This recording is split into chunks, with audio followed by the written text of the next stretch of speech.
ito ay rated SPG. Striktong patnubay at gabay ng magulang ang kailangan. Maaaring may masiselang tema, lengguwahe, karahasan, sexual, horror o droga na hindi angkop sa mga... Desidido na nga si Chris na panindigan ng kambal na anak niya kay Rosel matapos nga niyang malaman na kambal pala ni Belle si Tyrone.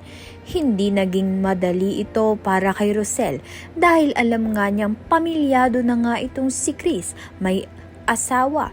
Sa kanilang pag-uusap, hindi nila namalayang narinig ni Via ang buong katotohanan na ang inaakala nga niyang ampon na si Belle ay tunay palang anak ni Chris at Rosel.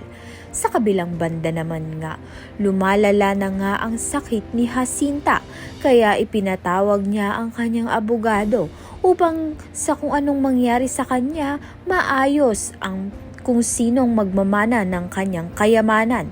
Sa gitna ng kalagayan, malaki ang posibilidad na si Rosel ang piliin niyang maging tagapagmana ng kanyang kayamanan dahil si Rosel ang kaisa-isang tao na pinagkakatiwalaan ni Jacinta. Kaya naman nga tiyan at iba pa ang dapat nating pakaabangan. Maraming salamat sa iyong panonood.